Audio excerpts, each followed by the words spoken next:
শুভ সকাল বন্ধুরা, সবাই কেমন আছেন? আশা করছি ঈশ্বরের কৃপায় সবাই ভালো আছেন এবং সুস্থ আছেন। আমিও মোটামুটি ভালোই আছি। আজকে সকালে বাসি কাজগুলো সব সেরে নিয়েছি, কিন্তু হঠাৎ করে অনেকগুলো মাছ নিয়ে এসেছে। এগুলো বাটা মাছ, ছোট্ট ছোট্ট বাটা।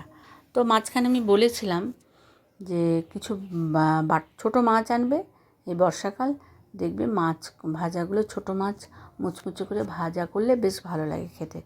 তো বাজারে পাওয়াই যাচ্ছে না, দেরি করে যায়, প্রতিদিনই অন্যরকম মাছ আনে। আজকে বাটা মাছ পেয়েছে, তা নিয়ে চলে এসেছে। তো অনেকগুলো কাটতে কাটতে আমার প্রায় 1 ঘন্টার মতো লেগে গেল।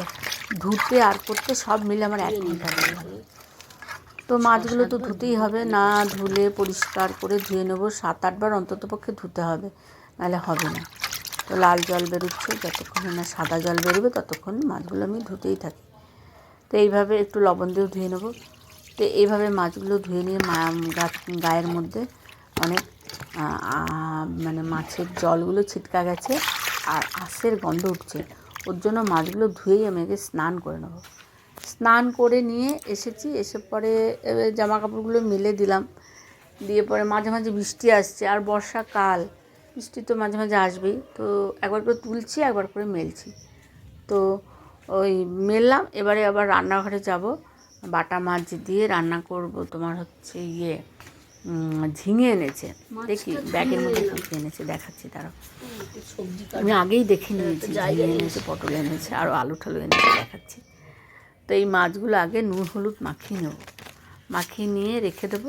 রেখে সবজিগুলো কেটে নেব, দিয়ে পরে একটু মাখা মাখা করে তরকারি করব। আর অনেকগুলো পটল আছে, পটলগুলো সর্ষে দিয়ে করব।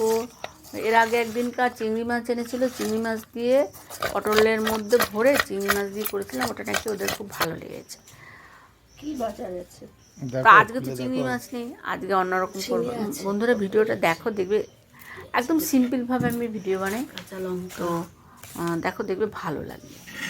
অনেক কারুকার্য, অনেক ন্যাকামো অনেকে করে, বা আরও ভালো অভিনয় করে, কিন্তু আমি একদমই অভিনয়ও পারি না, অত রঙ্গঢঙ্গ পারি না, একদম সিম্পলভাবে ভিডিও বানাই। তো যদি তোমাদের ভালো লাগে তাহলে দেখবে, দেখে একটা কমেন্ট করে যাবে।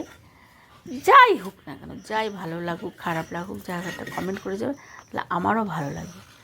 তো ঝিঙেগুলো কেটে নিচ্ছি, কেন বলো তো, ঝিঙে দিয়েই বানাবো আজকে। ঝিঙে দিয়ে ওই মাখা মাখা করে তরকারিটা করব। আর দেবো একটা আলু, একটা পেঁয়াজ দেবো, দিয়ে কেটে নিচ্ছি তরকারিগুলো। বন্ধুরা দেখো ভিডিওটা, আশা করছি ভালো লাগবে।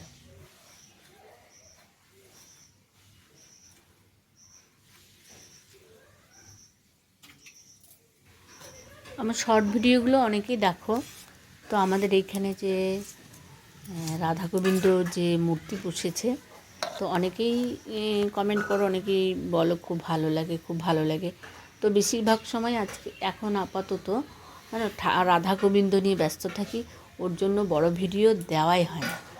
তো আজকে কেটে নিয়েছি, দেখলে তো, ঝিঙে আলু সরু সরু করে কেটে নিয়েছি, তার সঙ্গে একটা পেঁয়াজ দিয়েছি, আর কাঁচা লঙ্কা চিড়ে নিয়েছি, আর একটা টমেটো দেবো।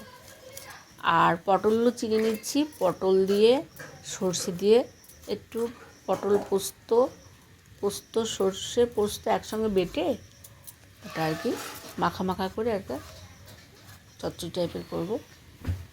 তো দুই ধারটা এই যে কেটে নিলাম, দুই ধারটা, তাহলে একটু নুন মশলা ঢুকবে। তো আমার বড় ভিডিও তো বানানোই হচ্ছে না, সময় পাচ্ছি না। রাধারানীকে নিয়ে আমরা এত ব্যস্ত আছি। রাধা গোবিন্দর পুজো, অনেক নিয়ম, অনেক ডিসিপ্লিন আর কি আমাদের। তো ওর জন্য সারাদিন আমাদের ঠাকুর দেবতা নিয়ে চলে যায়, ভিডিও বানাতেই পারছি না। আর বলবে হয়তো যে হ্যাঁ, তার ফাঁকেও বানানো যায়। অনেকে আমাকে বলেছে যে ওই ঠাকুরের ভিডিওগুলো যেগুলো কাজ করছো সেগুলোই তুলে ধরবে। তো আমাদের এত শর্ট টাইম, 9টার মধ্যেই পুরোহিত চলে আসে, 9টার মধ্যে, সকাল 9টা থেকে 9:15-20-র মধ্যে পুরোহিত মশাই চলে আসে। তার আগে আমাদের সমস্ত জোগাড় করে নিতে হয়। কীরকম, আমাদের গলিতে আছি আমরা 7 জন মহিলা।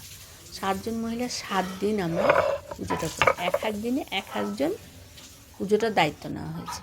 তো দায়িত্ব নিলে কি হবে, আমরা যখন পুজোটা পুরোহিত মশাই আসেন তখন আমরা সবাই এক জায়গাতে দাঁড়াই, কেউ উলু দেয়, কেউ ঘন্টি বাজায়, কেউ শঙ্খ বাজায়, কেউ একটু এটা ওটা টুকটাক কাজ করে দেয়, কেউ ঝাড় দিয়ে পরিষ্কার করে। এরকম করে আমরা মিলে ঝুলে পুজোটা আমাদের সারতে হয়। তো যার যেদিন পালি থাকে, যেরকম সোমবারে আমার পালি, মঙ্গলবারে প্রধানের পালি, তো এইভাবে শুক্রবারে সুনিতার পালি, এইভাবে আমাদের 7 দিন 7টা মহিলা আমরা ভাগ করে নিয়েছি।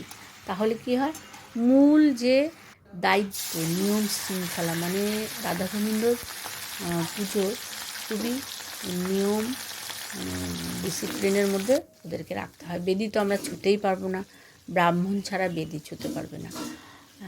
তো আমাদের সমস্ত জোগাড় করে দিতে হয়, অনেক কিছু লাগে। যেরকম রবিবার দিন আমরা সর্ষের তেলে প্রদীপ জ্বালতে পারবো না। রবিবারে আমাদের তিলের তেল মনে করে ছিটে দিতে হবে। আতপ চাল লাগে, তারপরে গোটা কলা লাগবে। কলাটা কিন্তু আমরা আবার ছুলতে পারবো না, মানে ছাড়িয়ে দিতে পারবো না, ওটা পুরোহিত মশাই ছাড়িয়ে নেবে। তো অনেক অনেক নিয়ম শৃঙ্খলা, পঞ্চপ্রদীপ সাজাতে হবে, তারপরে সন্ধ্যাবেলায় বিকেলে আরতি হবে, সন্ধ্যা আরতি হবে, এগুলো সমস্ত সরঞ্জাম একদিন বিকেলের আরতি সবার সামনে তুলে ধরবো, বন্ধুদের সামনে। যদি কমেন্ট করে জানা, যদি কারো ভালো লাগে, কারো যদি জানতে ইচ্ছা করে বা দেখতে ইচ্ছা করে, তাহলে বিকেলের আরতিটা তুলে আপনাদের সঙ্গে শেয়ার করার চেষ্টা করব। তো গল্প করতে করতে আমার রান্না তো হয়েই গেল। আর্যপালের বাবাকে আগে খেতে দেবো, দিয়ে পরে তারপরে আমি খেতে বসবো।